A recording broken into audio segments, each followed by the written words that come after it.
Hi all. ഇന്നത്തെ നമ്മുടെ വീഡിയോയിൽ ശാമപ്രിയത്തിലെ ഉത്രാട ദിവസവും അതുപോലെ തന്നെ തിരുവോണത്തിൻ്റെ കാര്യങ്ങളുമാണ് കേട്ടോ നമ്മൾ പറയാനായിട്ട് ആഗ്രഹിക്കുന്നത്. ഓണം കൊള്ളാനായിട്ട് നമ്മൾ ഉമ്മറ ഒന്ന് ക്ലീൻ ആക്കി എടുക്കുന്നുണ്ട് കേട്ടോ. ചവിട്ടിയൊക്കെ മാറ്റി ചെടിച്ചട്ടികൾ മാറ്റി വെച്ചിട്ടൊന്ന് ക്ലീൻ ആക്കി എടുക്കുന്നുണ്ട്. പിന്നെ സിനിമയ്ക്ക് പോയി വന്നപ്പോൾ തന്നെ ഉച്ചയായിട്ടുണ്ടായിരുന്നു. പിന്നെ നേരെ ഫുഡ് കഴിച്ച് പണികളിലേക്ക് ഇറങ്ങി 3 പേർക്കും ഡ്യൂട്ടി കൊടുത്തിട്ടുണ്ടായിരുന്നു. ശ്യാമ് പുറത്തെ പണികളും ഞാൻ അകത്ത് അടിക്കൽ തുടക്കൽ കാര്യങ്ങളും അതുപോലെ തന്നെ അപ്പൂസിന് പൂ നന്നാക്കാനും നമ്മൾ കൊടുത്തുട്ടാ. പൂവൊക്കെ വേർതിരിച്ചിടാനായിട്ട്. അപ്പോൾ 3 പേരും അവരുടേതായിട്ടുള്ള പണികൾ ചെയ്തുകൊണ്ടിരിക്കുകയാണ്. എനിക്കാണെങ്കിൽ ചെയ്യാനുള്ള കാര്യങ്ങൾ വേഗം വേഗം ചെയ്ത് ഓരോന്ന് വേഗം തീർത്ത് വെക്കണം എന്നാണ് കേട്ടോ എൻ്റെ ചിന്ത. പക്ഷേ ശ്യാമോട് പറഞ്ഞുകൊണ്ടിരിക്കുന്നത് സമയമുണ്ട്, സാവധാനത്തിൽ ചെയ്താൽ മതി എന്നൊക്കെയാണ് കേട്ടോ. അതിനുശേഷം മോളിൽ നിന്ന് തൃക്കാരപ്പനൊക്കെ എടുത്ത് കഴിഞ്ഞ കൊല്ലം കയറ്റി വെച്ചതാണ്, അതൊക്കെ എടുത്ത് ഇറക്കി ഒന്ന് തുടച്ച് വെക്കുന്നുണ്ട് കേട്ടോ. അതിനുശേഷം അപ്പൂസിനെ നോക്കിയപ്പോഴാണ് പൂ നന്നാക്കിക്കൊണ്ടിരുന്ന ആൾ തന്നെ കിടന്ന് ഉറങ്ങിയിട്ടുണ്ട് കേട്ടോ. പിന്നെ നമ്മൾ വിളിക്കാനൊന്നും നിന്നില്ല. ഓണം കൊള്ളണ സമയമാകുമ്പോൾ എഴുന്നേൽപ്പിക്കാമെന്നും പറഞ്ഞ് ഇരുന്നു കേട്ടോ. പിന്നെ നമ്മുടെ മെയിൻ പണി തൃക്കവരത്തുമ്പോൾ പുള്ളിക്കുത്തലാണല്ലോ. അപ്പോൾ അതും തുടങ്ങിയിട്ടുണ്ട്. ഒരു പാട്ടൊക്കെ വെച്ച് ഞങ്ങൾ അങ്ങോട്ട് ഇരുന്നു. കുറച്ചധികം സമയം എടുക്കണ ഒരു പണിയാണല്ലോ ഇത്. 2 പേര് കൂടെ ചെയ്യുമ്പോൾ നമുക്കങ്ങനെ വലിയ കുഴപ്പമുണ്ടാവില്ല. ഒറ്റയ്ക്ക് ഇരുന്ന് ചെയ്യാനായിട്ട് ഭയങ്കര ബോറടിയുള്ളൊരു പണിയായിട്ടുണ്ട് എനിക്ക് പലപ്പോഴും തോന്നിയിട്ടുള്ളത്. ഞാൻ എൻ്റെ ഇഷ്ടപ്പെട്ട കാര്യത്തിലേക്ക് കടന്നിട്ടുണ്ട് കേട്ടോ. പൂക്കളം ഇടൽ. നമ്മൾ അത്തം തൊട്ടിടുന്ന ചെറിയ പൂക്കളങ്ങളേക്കാൾ ഇഷ്ടം ഉത്രാടത്തിൻ്റെ അന്നിടുന്ന വലിയ പൂക്കളാണ് കേട്ടോ. അപ്പോൾ എന്നെപ്പോലെ വലിയ പൂക്കളം ഇടാൻ ഇഷ്ടമുള്ളവർ താഴെ കമൻറ്റ് ചെയ്യാൻ മറക്കരുത് കേട്ടോ. പൂക്കളം ഇടാൻ തുടങ്ങിയപ്പോഴത്തേക്കും നല്ല കാറ്റും മഴയായിട്ടുണ്ട്.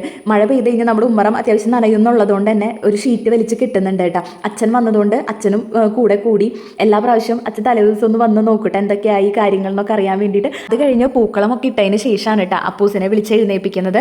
ഓണം കൊള്ളാനായിട്ടുള്ള കാര്യങ്ങളൊക്കെ നമ്മൾ ചെയ്ത് ഓണം കൊണ്ടു. അത് കഴിഞ്ഞ് നമ്മൾ കുറച്ച് ഫോട്ടോസും വീഡിയോസും ഒക്കെ എടുത്തു കേട്ടോ. ഇടയ്ക്ക് ഇങ്ങനെ കാണാമല്ലോ നമ്മളെ തന്നെ.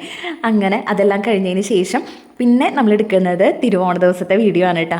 ഷോർട്സ് അപ്ലോഡ് ചെയ്തപ്പോൾ നമ്മൾ പറഞ്ഞിട്ടുണ്ടായിരുന്നു പൂക്കള 2 ദിവസമായിട്ടാണ് നമ്മൾ ഇട്ടേന്നുള്ളത്. കൃഷ്ണനും പിന്നെ കുറച്ച് കാര്യങ്ങൾ നമ്മൾ ചെയ്തിട്ടുണ്ടായിരുന്നു. ബാക്കിയത്തെ ഔട്ട്ലൈനൊക്കെ നമ്മൾ തിരുവോണ ദിവസം രാവിലെയാണ് കേട്ടോ ചെയ്തിട്ടുണ്ടായിരുന്നത്. 2 പേരും രാവിലെ ഇരുന്ന് തകൃതിയായിട്ട് പൂക്കളം വിട്ട് അവസാനിപ്പിച്ചു കേട്ടോ. ആ സമയത്ത് നല്ല ഫ്രഷ് മൈൻഡ് ആയതുകൊണ്ട് തന്നെ പുതിയ ഐഡിയാസ് ഞങ്ങൾക്ക് കിട്ടി. ആ രീതിക്ക് അങ്ങനെ ഇട്ടു. എല്ലാവരും പറഞ്ഞു ഭംഗിയുണ്ട് എന്നുള്ളത്.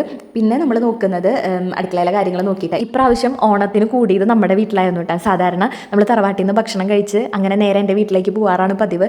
ഇപ്രാവശ്യം അച്ഛനമ്മേനും ഇങ്ങടേക്ക് വിളിക്കാമെന്നൊക്കെ പറഞ്ഞ് അങ്ങനെ അമ്മ ആദ്യം സമ്മതിച്ചില്ലെങ്കിലും പിന്നെ ലാസ്റ്റ് സമയത്ത് സമ്മതിപ്പിച്ച് കൊണ്ടുവന്നു. എല്ലാ അമ്മമാർക്കും അങ്ങനെ ആയിരിക്കുമല്ലോ. അവരവരുടെ വീട്ടിൽ ഭക്ഷണം വെച്ച് മക്കളെ വെയിറ്റ് ചെയ്തിരിക്കുന്ന അമ്മമാരാണ് കൂടുതലും. പിന്നെ ഉച്ചയായപ്പോഴത്തേക്കും എല്ലാവരും എത്തിയിട്ടുണ്ട്. ശ്യാമിൻ്റെ അച്ഛനാണെന്നുണ്ടെങ്കിലും ഷാപ്പിൽ നിന്ന് വന്നിട്ടുണ്ടായിരുന്നു. പിന്നെ നമ്മൾ ഊണ് കഴിക്കാനുള്ള കാര്യങ്ങളാണ് കേട്ടോ നോക്കിക്കൊണ്ടിരുന്നത്. എല്ലാവരും വന്നു കഴിഞ്ഞാൽ ഏറ്റവും കൂടുതൽ സന്തോഷിക്കുന്ന ആൾ അപ്പൂസാണ് കേട്ടോ. കാരണം എന്നും എന്നെയും ഷാമിനെയും മാത്രം കണ്ടിട്ട് വീട്ടിലേക്ക് ആരെങ്കിലുമൊക്കെ വരുമ്പോൾ ഭയങ്കരമായിട്ട് സന്തോഷിക്കുന്ന ഒരാൾ അപ്പൂസാണ്. പിന്നെ ഈ വന്നവരാരും തിരിച്ചു പോകാനായിട്ട് പാടില്ല. ഇവിടെ വന്നിട്ടുള്ളവർക്കറിയാം നിന്ന് കുറച്ച് നേരം കളിച്ച് കഴിഞ്ഞ് കഴിഞ്ഞാൽ പിന്നെ അവരിറങ്ങുമ്പോൾ ഇവിടെ ഒരാൾ കരച്ചിലായിരിക്കും.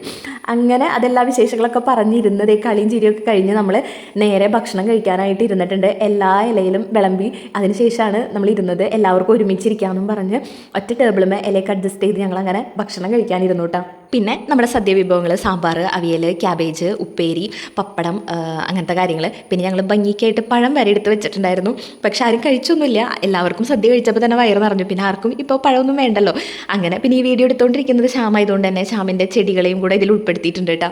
പിന്നെ ഈ കാണുന്നതെല്ലാം ഒറ്റയ്ക്ക് ഉണ്ടാക്കിയെന്ന് പറയാനായിട്ട് പറ്റില്ല കേട്ടോ. കാരണം നമ്മുടെ പാരൻസ് ഉള്ളിടത്തോളം നമ്മൾ സേഫ് ആണെന്ന് പറയുന്നത് പോലെ ഇവിടെ കൂടാമെന്ന് പറഞ്ഞപ്പോൾ എല്ലാം ഒറ്റയ്ക്ക് വെക്കേണ്ട. കാരണം നമ്മൾ ചെറിയൊരു ഫാമിലി ആയതുകൊണ്ട് തന്നെ നമ്മുടെ കയ്യിലുള്ള പാത്രങ്ങളാണെന്നുണ്ടെങ്കിലും ഒക്കെ ലിമിറ്റഡ് ആണ് നമ്മുടെ വീട്ടിൽ. അപ്പോൾ അതൊക്കെ മനസ്സിലാക്കിയിട്ട് വെച്ചുകൊണ്ട് വരാൻ പറ്റുന്നതൊക്കെ 2 വീട്ടിൽ നിന്നും നമുക്ക് വെച്ച് കൊണ്ടുവന്നിട്ടുണ്ടായിരുന്നു കേട്ടോ. അതെല്ലാം നമ്മൾ ഒരുമിച്ച് വെച്ച് പിന്നെ നമ്മൾ ഇവിടെയും വെച്ചിട്ടുണ്ടായിരുന്നു.